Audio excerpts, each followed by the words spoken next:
கோவப்படாமல் கொஞ்சம் பாடுபடாமல் ஏதோ பேசலான்னு கூப்பிட்டேன். சரி, பாடுபடம் பேசணும்னு சொல்லவே இல்லையே நான். மூஞ்சி வரணும்னு வச்சிருக்கிறீங்களே, ஒன்றும் வரணும் இல்லை. எப்போயும் என் மூஞ்சி இப்படித்தான் ஒரு மூஞ்சி தான். அப்படியெல்லாம் இல்லை. அடுத்தவங்க கிட்ட எவ்வளோ கலகலா அடுத்தவங்கிட்ட பேசுறது வேற, பொண்டாட்டிகிட்ட பேசுறது வேற தான். அது ஒத்துக்க. ஆமாம். இப்போ கோச்சுக்காம கேளுங்க. எங்கள் ஊரில் இருந்து அந்த ராஜா வந்திருந்தான். ஆமாம், வந்திருந்தேன் தெரியும். சோறு ஒரு நாள் சாப்பிட்டேன்னா நான் எப்பவுமே சாப்பாடு அருமையாக கொடுத்தாருங்க. சரி, நல்லா அக்கா நல்லா சாப்பிடுங்க, நல்லா சாப்பிட்டு சொல்லி என்னைக்கா வந்தால் சாப்பிட்டு சோறு சரி சரி நல்லாவே போடு, நல்லா போடு. அதுல ஒன்றும் கொஞ்சம் போயிடாது, போடு. இப்போ அவனுக்கு வந்து 2 ஏக்கரா தோட்டம் இருக்குது. ஆனால் வந்து மழை பெஞ்சா பட்டம் வெள்ளாமை மழை பெஞ்சா அதிகமாக வெள்ளாமை எடுக்கலாமாம்மா. இல்லைன்னா போரில் வந்து தண்ணி ரொம்ப கம்மிங்கக்கா, தண்ணி இல்லை போரில் அப்படின்னு சொன்னேன். அதனால அவங்க சித்தப்பா வந்திருந்தாரு. சரி, அவர் டவுனில் நல்லா வசதியாக இருக்காரு. ரொம்ப வீடெல்லாம் நல்ல வசதி, எல்லாம் நல்ல வசதி தான். அவர் நல்ல வசதி தான். அவர் வட்டி வர வசூல் பண்ணுறாரு, அதனால நல்ல வசதி தான். ஆமாம், அது மார்க்கெட் கூட அது வட்டி வர வசூல் பண்ணுறாரு. என்னமோ பண்ணுறாரு வசதி. நீ வந்தால் வாப்பா கண்டிப்பாக அப்படின்னு சொல்லியிருக்காரு.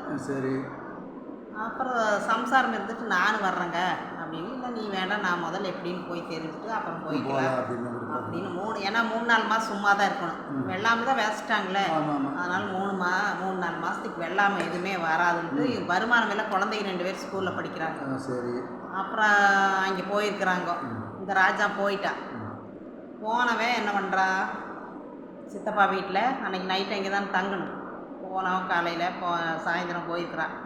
நைட்டு அப்புறம் சாப்பிட்றதுக்கு நீ எந்த ரூமில் வர அந்த ரூமில் போய் படுத்துக்கோ அப்படிங்கிறாங்க முதல்ல. அப்புறம் ரூமை காமிக்கிறாங்க.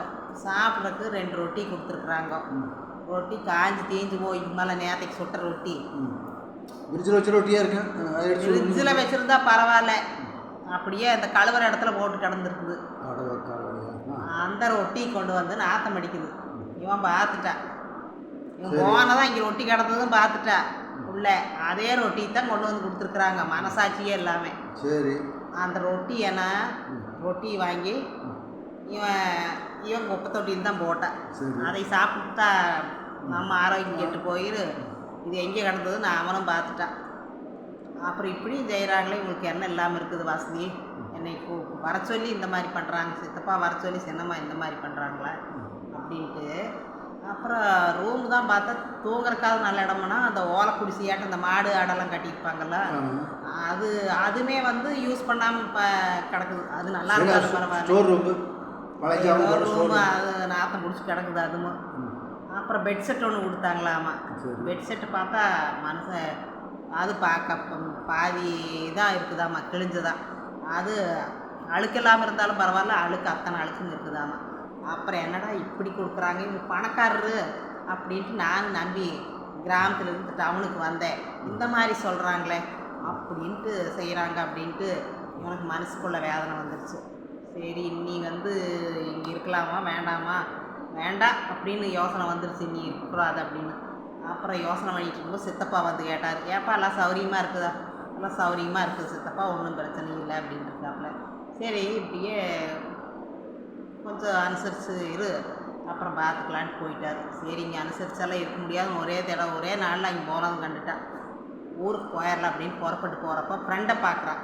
ஃப்ரெண்டை பார்த்ததும் ஃப்ரெண்டுன்னு தெரியல அவனுக்கு. ஃப்ரெண்டு கண்டுட்டா, நீ அந்த ஊர் ராஜா தானே அந்த மாதிரி கேட்டிருக்கிறாப்புல. ஆமாங்க, ஆமாம் சாமி அப்படின்னு. நீ என்ன தெரியலையா அடையாளம், நான் உன்னோட ஃப்ரெண்டு தானே அப்படின்ட்டு அவன் என்னமோ சொல்லியிருக்கிறான். அப்புறம் நீ இங்கே வந்தது தெரியும், 6 வீட்டுக்கு போனதும் தெரியும், உங்கள் சித்தப்பா அந்த மாதிரி ஆள், அங்கே போய் இருக்க முடியாதுன்னு தெரியும், நான் ஏன் முதல்ல சொல்லணும்னு ஒன்றும் சொல்லலை அப்படின்னு சொல்லியிருக்காப்புல. சரி, அதனால் நீ ஊருக்கு போகிறியா? இப்போ வேண்டாம், நான் உனக்கு தொழில் தர்றேன். ஒரு 4 மாடு இருக்குது, 4 மாடு மாட்டுக்கு தண்ணி கட்டி அதை மேய்ச்சி பால் கறந்து பால் நீயே ஊற்றி காசு எடுத்துக்கோ, எனக்கு அது பாதி வருமானம் கொடுத்தா போதும், மீதி நீ வச்சு பாதி ஆளுக்கு பாதி வச்சுக்கலாம், அது கூலியும் கொடுத்துட்றேன் அப்படின்னு சொல்லிட்டு முடியும். சரி, சந்தோஷமாக வந்து நல்ல வேலை. அப்புறம் சரி, அங்கே போகிறதுக்கு இது ஈஸியான வேலையாக தான் இருக்குது அப்படின்ட்டு அதை செஞ்சுட்டு இருந்தாப்புல. கரெக்டாக அவரும் கொடுத்துட்டாப்புல. கொடுத்த பிறகு என்னாச்சு, சரி ஒரு 3-4 மாதம் ஆயிடுச்சு, அங்கே வெள்ளாமை வேறு விளைஞ்சிருக்கு, போய் அதை அறுவடை செய்யணுன்ட்டு நான் போயிட்டு வர்றப்பா அப்படின்னு. அது ஒன்றும் பிரச்சனை இல்லை, நீ சந்தோஷமாக போய் வா அப்படின்னு ஃப்ரெண்ட் சொல்லிடுறாப்புல. அப்படி புறப்பட்டு போகையில் இந்த திருடர் 2 பேர் சித்தப்பா வீட்டு நோட்டம் பார்த்துட்டு இந்த வீட்டுக்கு போகலாமான்னு பேசிகிட்டு இருக்கிறாப்புல. இவன் கரெக்டாக இவன் என்ன பண்ணுறா, இது உண்மையாக நடந்தது. அப்புறம் வந்து நான் பொய்ன்னு நினச்சிட்டு இந்த வீடியோக்காக நான் போட்டுடலாம் இல்லை.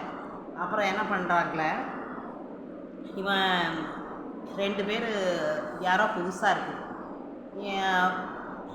அதனால் வந்து புதுசாக இருக்கிறாங்களே அப்படின்ட்டு ஒரு மாதிரி பேசிகிட்டு இருந்தாங்க. என்ன தான் பேசுகிறாங்கன்னா, அவங்க சித்தப்பா வீட்டுக்கு திருட போகலான்னு ஊருக்கு புறப்பட்டவன் யோசனை பண்ணி நிற்கிறான்.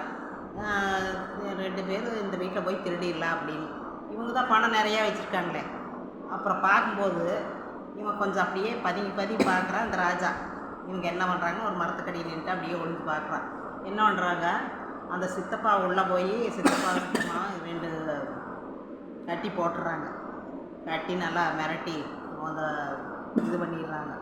அப்புறம் என்னாச்சு தெரியுமா, கட்டி போட்டு தான் அவங்க ஐயோ சத்தம் போடுறாங்க, எங்களை காப்பாற்றுங்க அப்புறம் யார் வருவாங்க. அப்புறம் இவன் தான் ஃப்ரெண்டுங்க இந்த ராஜாவும் வந்து அந்த திருடனுங்களை வந்து எப்படியாவது ஒழிச்சு கட்டணும்னு போலீஸ்க்கு ஃபோன் பண்ணிட்டு வந்து என்ன பண்ணுறாங்க, கரெக்டாக சிக்கிட்டானுங்க பணத்தை எடுத்து இப்படி வரும்போது.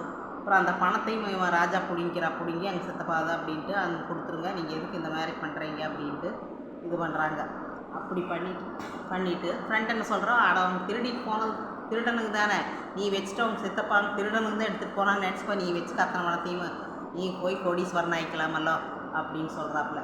ஐயோ எனக்கு அடுத்தவங்க பணம் வேண்டாம் சித்தப்பா, அது சித்தப்பா வேணாம் வேண்டாம் நல்லா இருக்குது அப்படின்ட்டு அந்த பணத்தை கொடுத்துட்டு